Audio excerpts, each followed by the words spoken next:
Բարև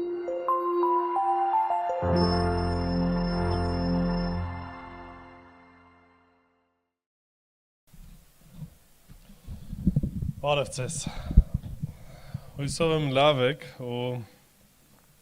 ուրախ եմ, որ իրապես եվս մեկ տերունական օր, եվս մեկ գեղեցիկ օր հնարավորություն ունենք Տիրոջ առաջ գալու, իրեն պաշտամունք բարձրացնելու, մեծարելու, փառաբանելու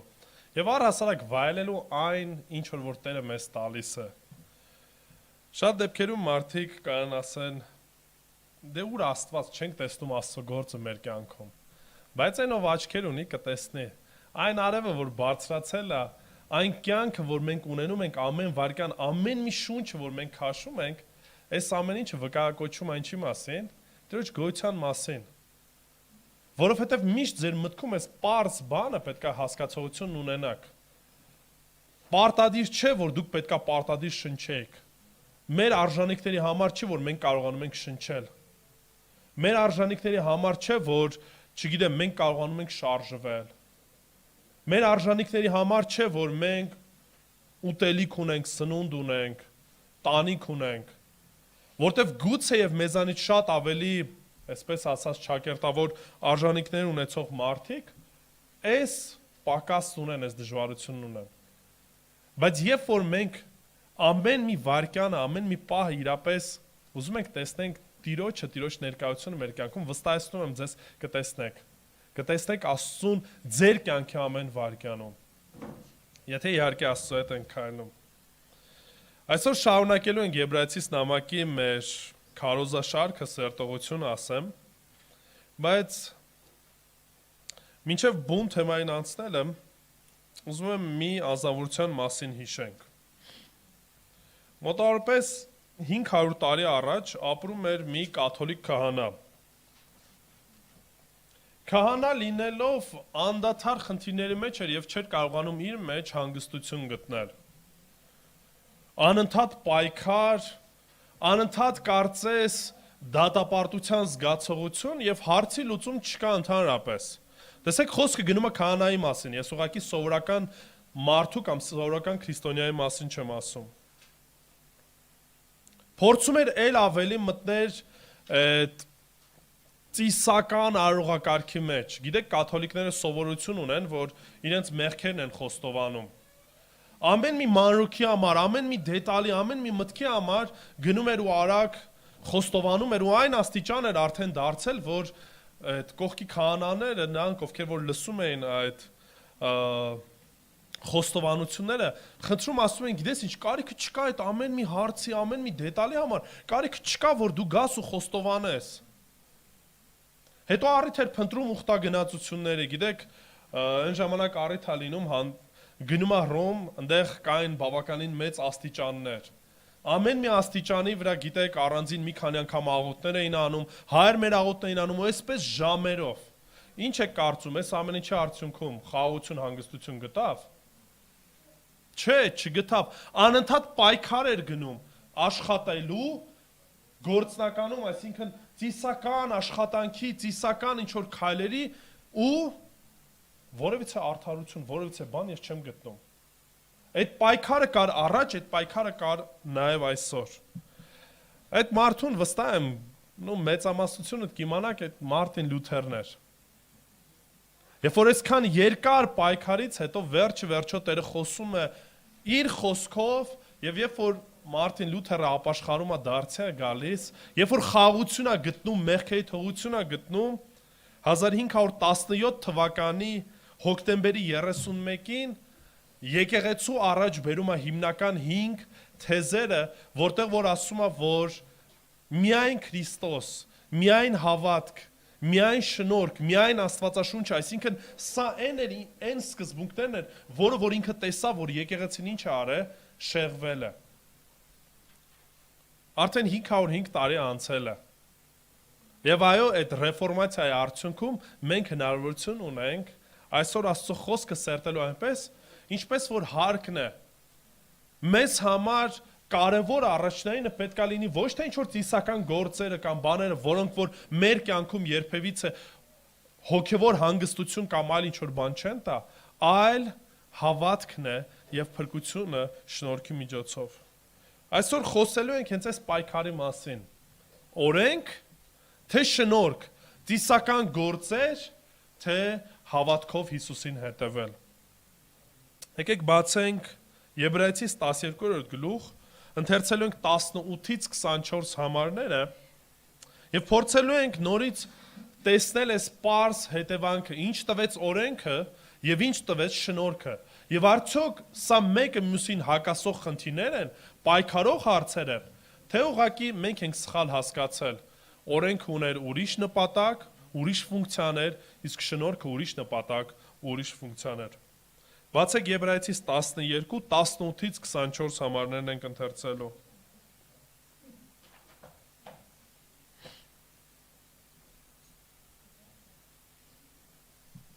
Կարդանք 18 համարից։ Դուք չեք մոտեցել շոշափելի լեռանը, որ կրակով էր այրվում եւ պատված էր մեգով, խավարով ու մրիկով, ուր փողն էր հնչում ու խոսքերի ձայնը, որ լսողները հրաժարվեցին, որպեսզի խոսքը չշարունակվի իրենց համար, քանի որ չէին դիմանում այն հրամանին, թեկուզ գազան մոտենա լեռանը կքարկոծվի։ Եվ տեսիլքն այնպիսի ահավոր էր, որ Մովսեսն ասում էր. «Զարհուրում եմ եւ դողում»։ Բայց դուք մոտեցել եք Սիոն լեռանը եւ կենթանի Աստծո քաղաքին, երկնային Երուսաղեմին ու տոնախմբող բյուրավոր հրեշտակներին, երկնքում գրված անդրանիկների հանդեսին, բոլորի դատավոր Աստծուն ու արդարների կատարելության հասած հոգիներին, նոր ուխտի միջնորդ Հիսուսին ու նրա արյան սրսկմանը, որ ավելի խոսուն է, քան Աբելի արյունը։ Ամեն։ Եկեք աղոթենք։ Տեր Աստված, փառք ենք քեզ տալիս այսօրվա համար եւ աղոթում եմ ով Հայր, որ այցելես մեզ։ Այցելես մեզ մեր տկարությունների մեջ, Տեր, ողորմես մեզ եւ քո ձայնը մեր ականջին լսելի դարձնես, Տեր։ Բացես մեր սիրտը, որպեսզի քո խոսքը լուսավորվի եւ քո խոսքովը շինվենք, Տեր Աստված, եւ քեզ փառավորենք մեր կյանքի ողջ ընթացքում, որտեւ միմիայն դու ես արժանի ամեն փառքի եւ չենք կարող քեզ արժանունս կերպով ծառայել, փառաբանել, եթե կամքդ հայտնի չէ մեզ։ Ուստի ողորմիր, սրբիր եւ դու փառավորվիր։ Հիսուսի սուրբ անունով, ամեն։ Գիտեք, առաջին հայացքից երբ որ կարդակ, գուցե մեզ համար մի քիչ էս պատկերները անհասկանալի թվան, որտեվ Եբրայեցիս նամակի հեղինակը ասում է ինչ-որ լեռան մասին շոշափելի, որ դրան չեք մոտեցել, ու դրանից հետո սկսում է մի սարսափելի կամ մի ահարկու տեսարան նկարագրել։ Ասեմ, որ հրյաների համար այս ամեն ինչը բավականին հայտնի պատմություն էր։ Ինչի, որովհետև հենց որ այս պատմությունը իրենք սկսեցին լսել, իրանց մտքին միանգամից գալու էր օրենքի տրվել Աստծո կողմից, երբ որ Իսրայելի ազգը մոտեցավ որ լեռանը, Սինա լեռանը, Սինա լեռանը կամ Քորեբ լեռանը, երկուսն էլ նույն բնակատեղին են նկարագրում։ Սինա լեռը կամ Սինա այդ տարածաշրջանը համ անապատն էր համարվում, համ այդ տարածքը, նաև այդ գագաթը։ Ինչի համար է հեղինակը նորից հետ վերադառնում այս պատմությանը եւ ինչի համար է բերում երկու լեռների նկարագրություն։ Առաջինը նկարագրում է Սինա լեռը եւ երկրորդ լեռը նկարագրում է Սիոն լեռը։ Եվ փորձում է ինչ որ կերպով համեմատություն անի եւ այսօր հենց խոսելու ենք այս համեմատության մասին, թե ինչ ենք տեսնում, ինչ ստացան Սինա լեռան վրա եւ ինչ ենք ստանում Սիոն լեռան հետ կապված։ Եվ դրա մեջ կտեսնենք արդյոք որն է խորհրդանշում եւ ինչ տրվեց։ Կուզեմ եւս մեկ անգամ ընթերցենք 18 եւ 19 համարները։ Դուք չեք մոտեցել շոշափելի լեռանը, որ կրակով էր այրվում եւ պատված էր մեգով, խավարով ու մրիկով, ուր փողն էր հնչում ու խոսքերի ձայնը, որ լսողները հրաժարվեցին, որպեսզի խոսքը չշարունակվի իրենց համար։ Այս տեսարանը կարդում ենք Ելից գրքում։ Ելից 19, 16-ից 21 համարներն են, կուզեմ մի քիչ ավելի մանրամասն տեսնենք, թե ինչ էր տեղի ունեցել։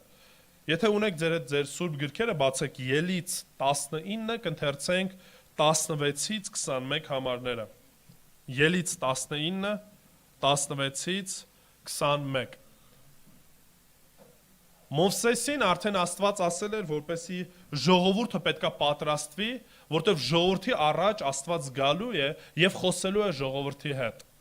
3 օր պատրաստվելուց հետո լվացվեցին, իրենց շորերն էին լվացվել, քահանաներն էին պատրաստվել։ 3 օր պատրաստվելուց հետո տեսեք ինչ տեսարանի առաջ է կանգնում Իսրայելը։ 3-րդ օրը առավոտը բացվելիս որոտներ ու կայծակներ եղան եւ մի թանձր ամպ կար լեռան վրա, ուժգին հնչող փողի ձայնը,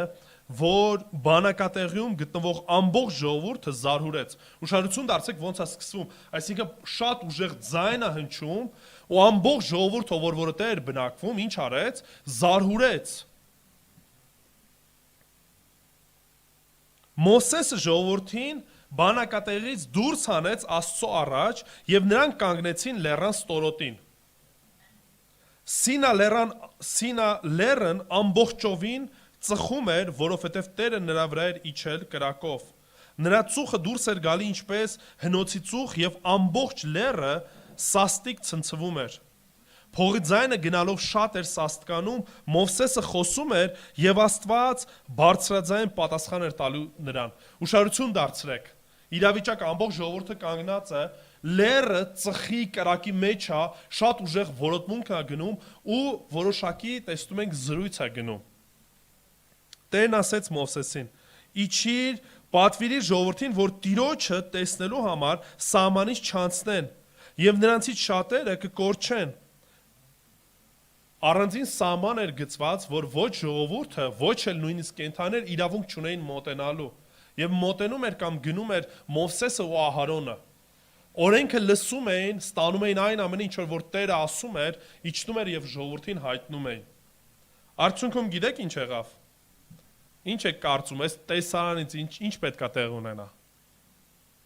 Ասեք։ Տես տեսարան դուք տեսնեք, ահարկու։ Սարսափելու են, չէ, վախենալու են։ Եվ հիմա ուզում եմ տեսնեմ, օրենքը տրվեց,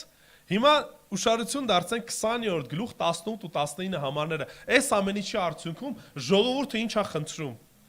Ելից 20, 18-ից 19։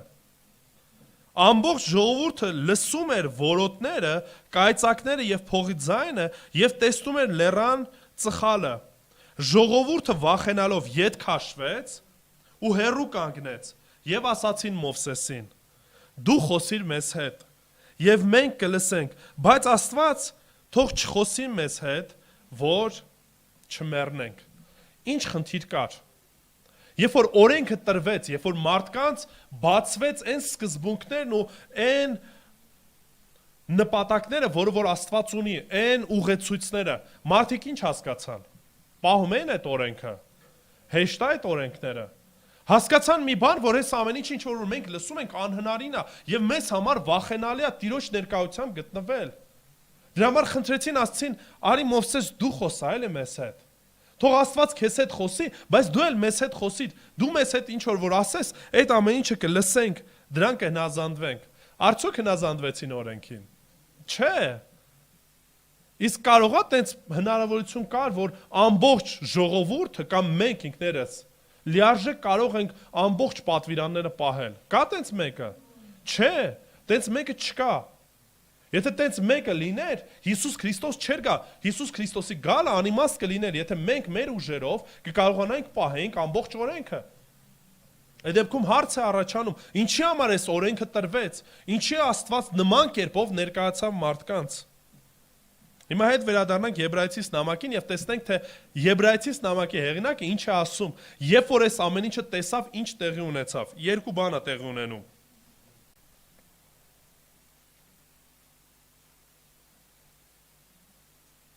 Քսան համարը։ Նու 19-ից եկեք կարդանք, որպեսզի պարզ լինի։ Ուր փողներ հնչում ու խոսքերի ձայնը, որ լսողները ինչ արեցին, հրաժարվեցին։ Ստե կարդացինք չէ ինչ հրաժարվեցին, որտեղ վախենում էին, ասացին թող Աստված մեզ հետ չխոսի։ Որպեսի խոսքը չշարունակվի իրենց համար, քանի որ չէին դիմանում այն հրամանին։ Ուշադրություն դարձեցիք, այսինքն առաջինը, երբ որ օրենքը լսեցին, ինչ հասկացան, որ այս օրենքը որևիցե մեկը լիարժեք անհնարին է, որ ի վիճակի լինի պահելու։ Բոլոր մարդիկ սարսափեցին, նրանք, ովքեր որ օրենքը լսեցին, վախեցան։ Եվ ստեղ հեղինակը նույնպես ուզում է հիշեցնի հեղինակներին, այն ում որ լսում են եկեղեցուն, ուզում են պարզ բան հիշեցնել։ Այն օրենքը, որ տրվել է, այդ օրենքը դուք ինքներդ ձեզանով չեք կարա պահեք։ Չեք կարա։ Այդ օրենքը պահելով չեք կարա փրկություն ունենաք։ Այդ ամեն ինչը ձեր վրա դատապարտություն է բերելու։ Դրա համար Պողոս Առաքյալը Հռոմեացիս 3:23 համարի մեջ ինչ է ասում, որովհետև բոլորը մեղանչեցին ու զրկվեցին Աստծո փառքից։ Կա գոնե մեկ հոգի, որ չի մեղ գործել։ Եթե կաք ուզենամ ձեռք բարձրացնեք։ Չկան ձեռքեր։ Ինչի որտեղ մենք լիարժեք հասկանում ենք, չէ՞ մենք ինչ կարգավիճակում ենք գտնվում։ Եղել է դեպքեր, որ մարդկանց հետ խոսել եմ ու առաջին հայացքից մարդիկ գիտեք ինչ են ասում, ասում են դե մենք ինչ մեղք են գործել, որ ինչ են ասում։ Ասում են դե չենք սպանել, չենք գողացել, անմեղ ենք։ Մարդկանց տրամաբանության շրջանակում սա է, մեղ գործելը պարտադիր կամ մարդ պետքա սպանես, կամ պետքա գողություն անես։ Հետո երբ որ կամած սկսում ես պրպտել, հասկանում ես, որ գողություն են արել, սպանել են, գիտեք ոնց։ Հիսուսն ասեց մտքիդ մեջ եղբորդ հիմար անվանեցիր, կամ ցանկացար, որ ինքը մեռնի, արդեն ինչ արեցիր, սրտիդ մեջ սպանեցիր։ Գողությունը կարծում են պետքա պարտադիր գնանք ինչ որ մեկից գողանանք։ Գողությունը նույնիսկ երբ որ մենք հարկերն ենք թաքցնում, սա նույնպես գողություն է։ Սովետ միությունը, ամբողջ Սովետ միությունը գողության վրա էր նստած ու դա համարվում էր նորմալ։ Ով որ դե աշխատում էր, ով ինչ անում էր, ընդդից տանում էր։ Եվ դա նորմալ էր համարվում։ Ինչի դե բոլորն են տանում, ես էլ եմ տանում։ Ստացվում է, որ այս դեպքում նույնպես ես անմեղ եմ։ Բայց այնինչ երբ որ խորանանք մեր կյանքում կտեսնենք, թե մեղքը ինչքան է տարածված, ամեն վարքյան, ամեն մի պահ, ամեն մի միտք։ Դրա համար է շատ հստակ Պողոս Առաքյալը ու շատ հանգիստ ասում, որ բոլորն են մեղանչել։ Բոլոր մարդիկ ողջ պատմության ընթացքում չկա մեկը ու չի լինելու մեկը, որ մեղ չի գործել։ Դրա համար ինչ անենք։ Ստացվում է ինչ։ Օրենքը վատը որ տրվեց։ Չար է օրենքը, չէ։ Երկրորդ բանը ինչ տեղի ունեցավ։ Երբ որ այս ամեն ինչին գիտակցեցին, հասկացան, գրված է, որ նույնիսկ Մոսեսը ասում էր. «Զարհուրում եմ եւ դողում եմ», վախեցավ։ Երկրորդ բանը, որ օրենքը տրվեց ու այն ինչ որ ուզում է հիշեցնի Եբրայեցիս նամակի հեղինակը, նրանք ովքեր որ այդ օրենքը ստացան, ինչ արեցին։ Վախեցան։ Վախը պատեց իրենց սիրտը։ Երբ որ մենք հասկանում ենք մեր ով լինելը, երբ որ մենք տեսնում ենք Տիրոջ փառքը, ինքնաբերաբար գիտեք ինչն է, այս վախն է ծնվում։ Երբ որ մարդը գիտակցում է Տիրոջ մեծությունը, Տիրոջ փառքը հայտնվում է իրեն, ավտոմատ կերպով մարդու մեջ վախն է առաջ գալիս։ Ղուկասի ավետարանից եմ ուզում կարդամ 5-րդ գլուխ 8-9 համարները, որտեղ որ պատմությունը գիտեք։ Քրիստոս քարոզեց նավակի վրա, հետո ասեց տարեք դեպի լիճը։ Հետո դրանից հետո ասում է ուրկանները գցեք ու պետքա ձուկ բռնեք։ Պետրոսն ասում է ամբողջ գիշեր տանջվել ենք, չի ստացվել, ձուկ ախր չենք բռնել։ Բայց ասում է քանի որ դու ասեցիր Հիսուս, քո խոսքի համեմատ ինչ եմ անելու, կգցեմ ուրկանները։ Կարդանք Ղուկաս ավետարանի 5-րդ գլուխ 8-9 համարները։ Ղուկասի 5:8-9։ Եվ Սիմոն Պետրոսը այդ տեսնելով Հիսուսի ծնկներին ընկավ ու ասեց, ուշադրություն դարձեց, ինչը տեսավ։ Այդ հրաշքը տեսավ, որտեղ ասում է չափից ավելի այնքան են ձուկ հավաքել, որ նույնիսկ արդեն նավակն էր խորտակվում ու նշան էին տալի, ասում էին եկեք օգնեք, շատ ձուկ ենք բռնել։ Ինքը ձկնորս լինելով հասկացավ մի բան, որ ստեղ գերբնական ինչ-որ բան տեղի ունեցավ։ Հիսուս ուղղակի պարզ մի ուսուցիչ չէր, ռաբի չէր, որ սովորեցնում էր մնացած մարդկանց նման։ Ինչ է ասում է Տեր, հեռու գնա ինձանից, որովհետև ես մեղավոր մարդ եմ։ Ինքը գիտակցեց, թե իր մեղավորությունը, երբ որ տեսավ Տիրոջ փառքը, երբ որ տեսավ, որ Հիսուս Քրիստոս նման բան է անում, ասեց ես մեղավոր մեկն եմ, հերու գնա, այս նույն բանը նաև տեսնում ենք Ելից գրքում, ժողովուրդը երբ որ տեսավ Տիրոջ փառքը, ինչ արեցին, հետ գնացին, հետ կանգնեցին, վախեցան ասին, որպեսզի հանկարծ ու հանկարծ չկորսվենք, որն էր պատճառը, ասում է, քանզի ահը պատեց նրան եւ բոլորին, ովքեր նրա հետ էին, այդ ձկների համար, որ բռնել էին։ Նորից հարց, ինչի համար է պետք մեզ օրենքը, ինչա ցույց տալի օրենքը։ Եթե չկա օրենք, ուրեմն չկա ինչ, մեղք, չէ՞։ Բայց Աստծո խոսքն ասում է մեղքը կար, մինչև օրենք տալը, բայց մեղքը մեղք չհամարվեց, մինչև որ չգրվեց կամ օրենքը չտրվեց։ Ասեմ այդ նույն տրամաբանությամբ մենք էլ ապրում ենք որպես Հայաստանի Հանրապետությունում։ Գիտեք, երբ է համարվում, որ դու օրինազանց ես, երբ որ կա օրենք, չէ՞։ Եթե կա օրենք, կա սահմանափակում, եւ դու խախտում ես դա, նոր դա համարվում է հանցանք կամ զանցանք, կախված իրավիճակից։ Բայց եթե որևիցե սահմանափակող օրենք չկա, նշանակում է այդ ամեն ինչը ինչ է, թույլատրելի է։ Այն ինչ որ արգելված չի ըստ օրենքի, մեր սահմանադրությունն է այդպես ասում։ Այդ ամենը թույլատրելի է։ Եվ այն ինչ որ մենք կարդում ենք, այս նույն տրամաբանության շրջանակում նաև տեսնում ենք Աստծո խոսքի մեջ։ Դրա համար Հռոմեացիս նամակի մեջ Պողոս առաքյալն ասում է, մինչև օրենքը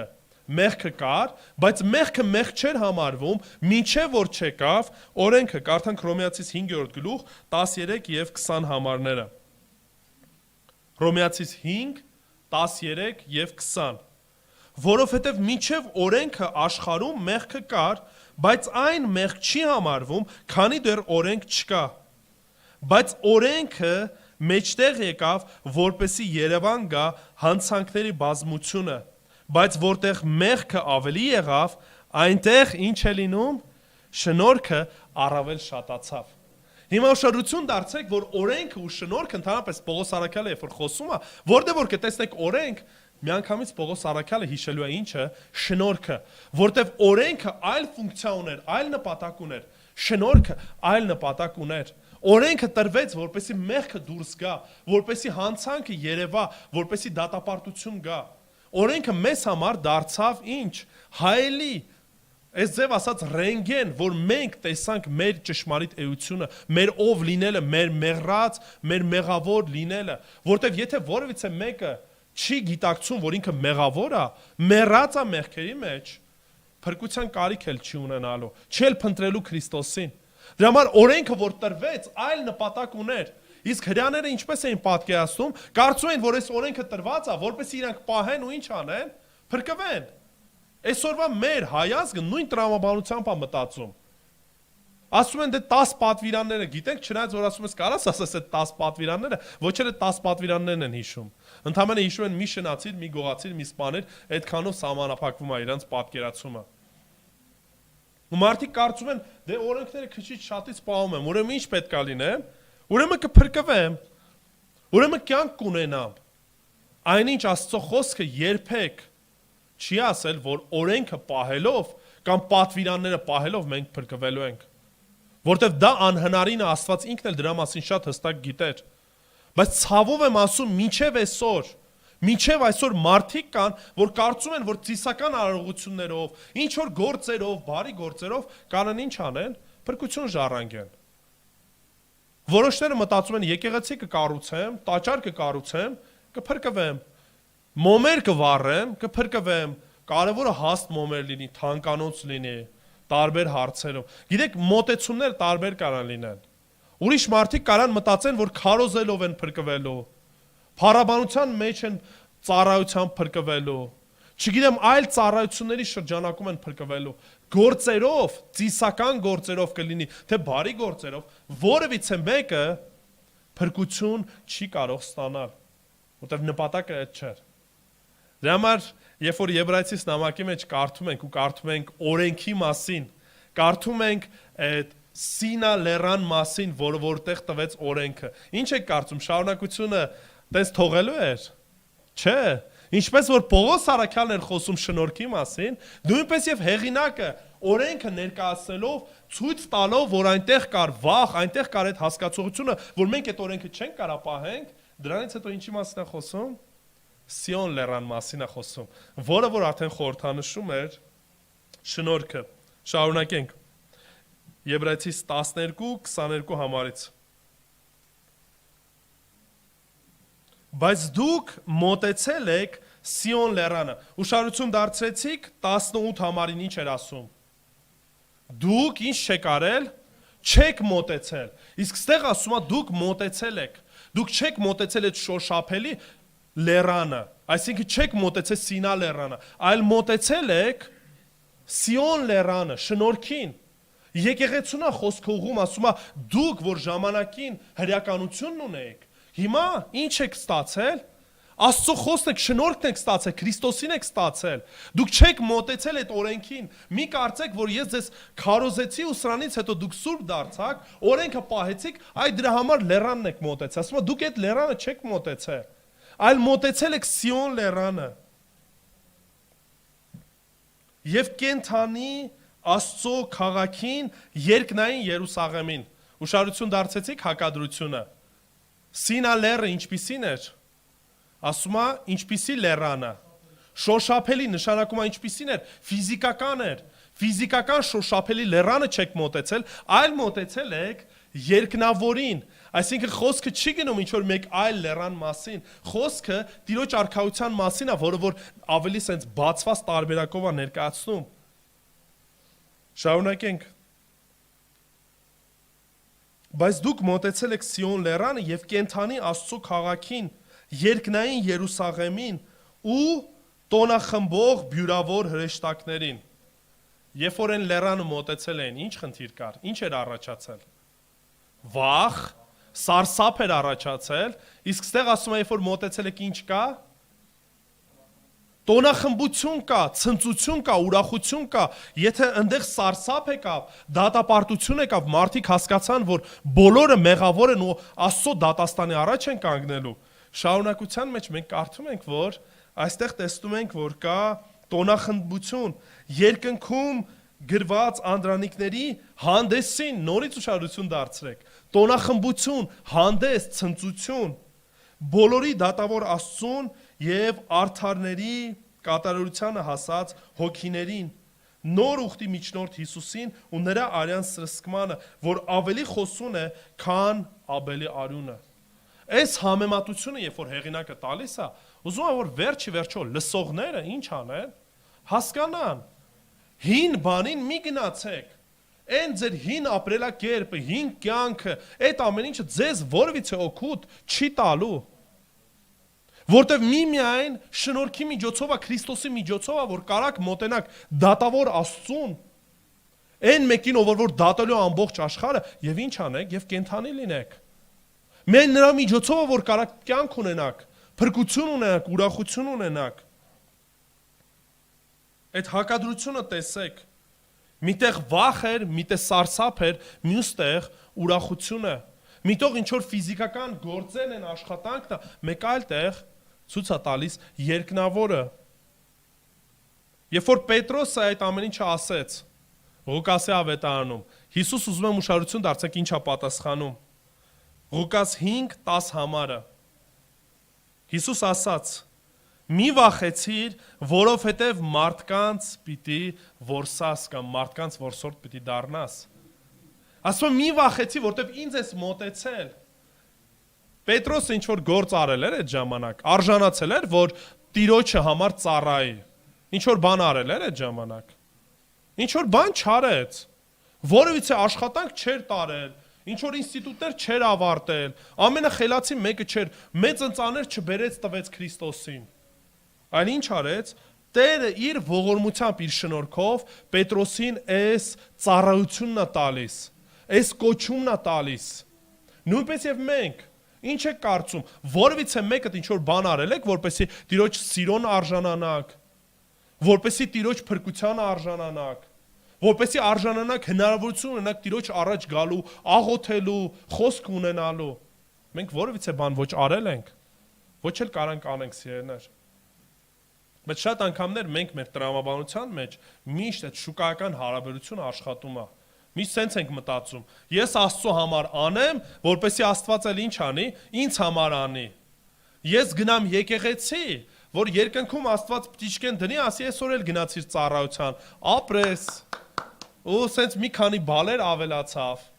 Այսօր էլ կարդացիր Աստվածաշունչը։ Վաու, շատ լավ է։ Հասկանում եք, այս ձև չի աշխատում։ Աստծո խոսքը մենք լսում ենք մեզ համար, որտեղ խոսքն է, որ ձևափոխում է մեզ, դարձում է ել ավելի նման Քրիստոսին։ Խոսքի միջոցով է, որ մենք ձևափոխվում ենք, ինչքան ճանաչում ենք Տիրոջը, ինչքան հասկանում ենք մեր եղավոր էությունը, այդքան ապավինում ենք Տիրոջ շնորհքին։ Հասկանալով, որ մենք որևիցե բան չենք կարող ավելացնենք։ Դա համար նույն Պողոս Սարաքյալը, երբ որ Հռոմեացիս 3:23-ում ասեց, բոլորը մեղանչեցին ու Աստծո փառքից պակասեցին, այդքանով չի ավարտում։ 24 համարի մեջ, տեսեք ինչ է ասում, Հռոմեացիս 3:24 ասում է, բայց նրա շնորհքով ձրի են արդարացվում այն փրկության միջոցով, որ Հիսուս Քրիստոսում է։ Եթե բոլորը մեղանչեցին ու Աստծո փառքից ինչ եղան, բաժանվեցին, հեռացան բոլորը Աստծուց, իսկ Քրիստոսի միջոցով, հավատքի միջոցով, իր շնորհքի միջոցով մենք բոլորս արդարացվում ենք գործերով։ Այնտեղ ասում է ինչ, ձրիաբար, անվճար։ Այո, մեզ համար այդ ամեն ինչը անվճար էր, մենք ինչ որ գործ չենք անում այդ փրկության համար։ Բայց Քրիստոսի համար ինքը բավականին ծանր գին էր։ Իր կյանքը տվեց, իր արյունը թափեց, որպեսզի մեր մեղքերին թողություն ստանանք։ Մի կարծեք, որ այդ փրկությունը շատ հեշտ տրվեց։ Մի կարծեք, որ այդ մեղքերի ազատագրումը շատ հեշտ տրվեց։ Մեզ համար էր այդ ամեն ինչը հեշտ, մեզ համար է, որ ընդամենը պետք է հավատանք, հավատքով, խոնարհությամբ պետք է գանք Տիրոջ առաջ։ Եվ այո, Տերը ձրիաբար ասում է, կփրկի մեզ։ Եբրայեցիս 12:24-ը կարդում ենք, որ նա Հիսուս Քրիստոսին ենք մոտեցել, նոր ուխտի միջնորդին Հիսուսին ու նրա արյան սրսկմանը։ Նրան ենք մոտեցել, նրա միջոցով ենք, նրան որպես միջնորդ ունենք։ Մի քանի կիրակիներ առաջ սրա մասին խոսել ենք։ Քրիստոս ինչ արեց, զոհ դարձավ։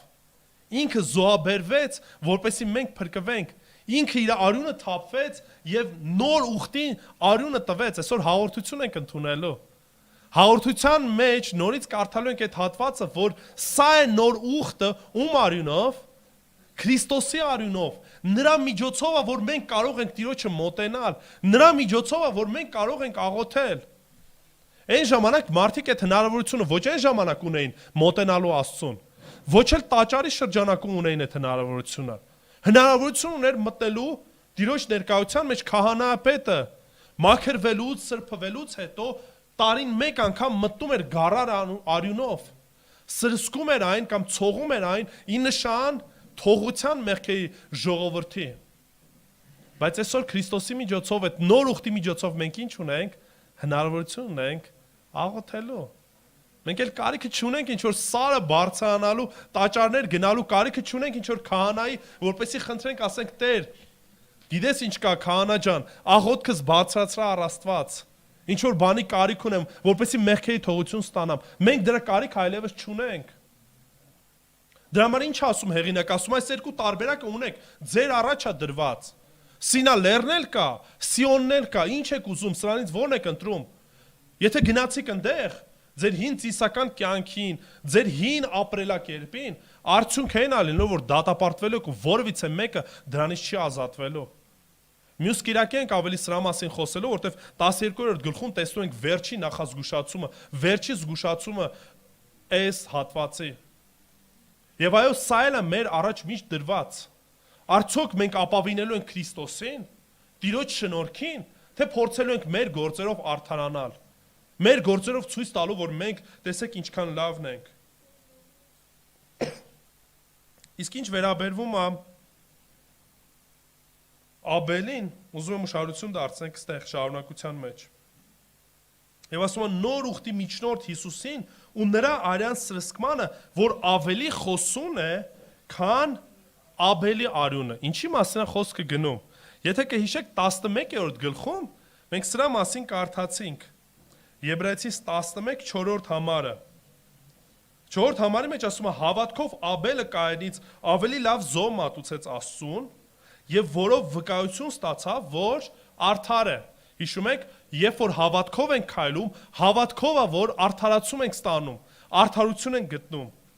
Աստված նրա անծաների համար վկայություն տվեց, թեև նա մեռած է,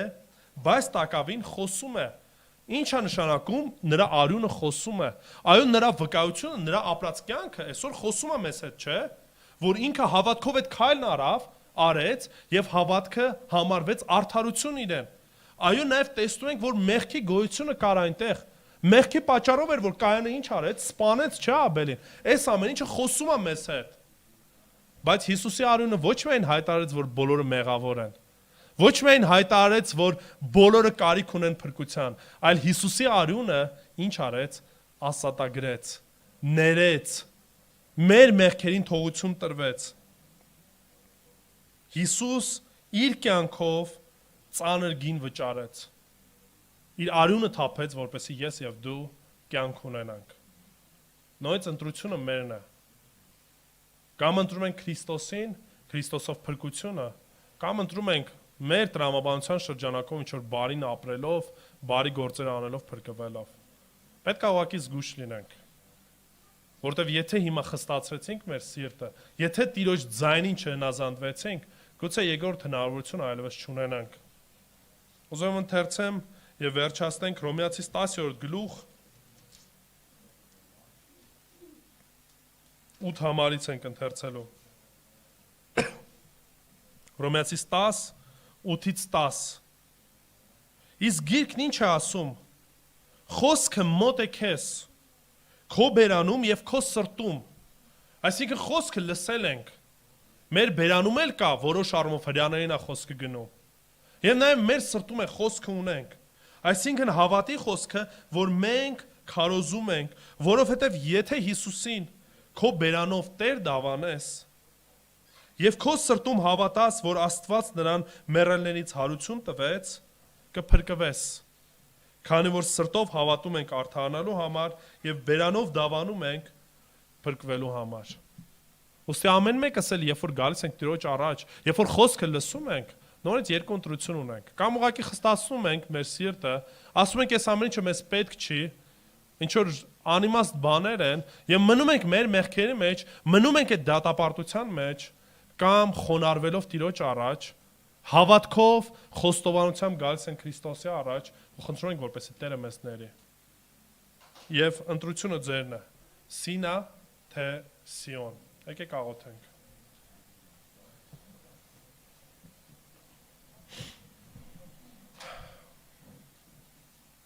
Սիրելի բարեկամ, եթե մինչև հիմա դեռևս Քրիստոսին Տեր չես դավանել,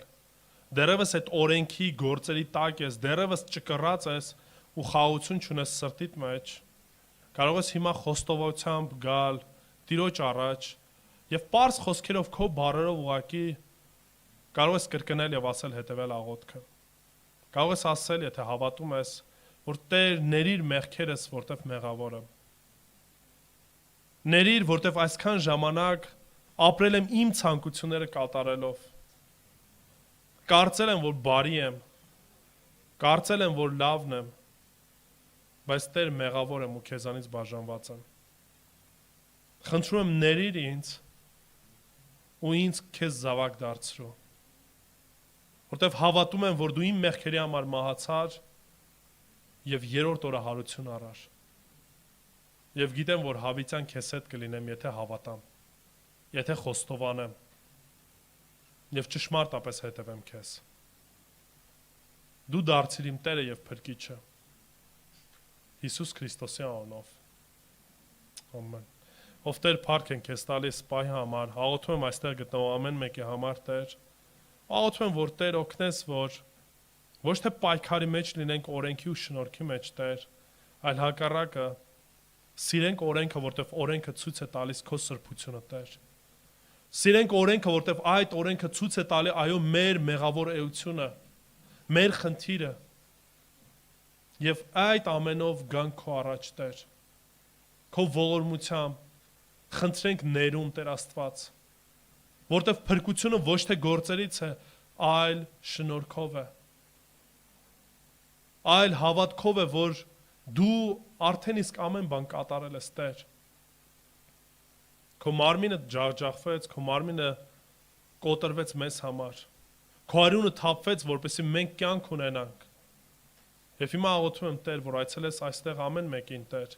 եւ մեզ պատրաստ անես, այո, հաղորդության սեղանին մասնակցելու, հասկանալու այն մեծ խորհուրդը, որ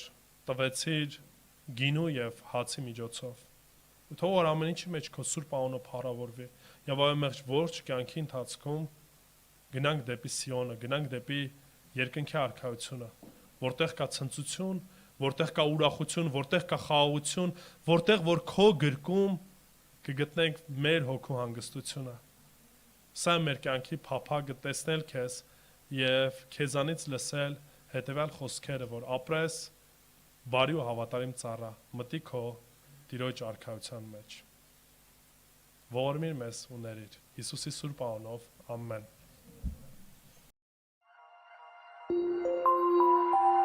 Thank you.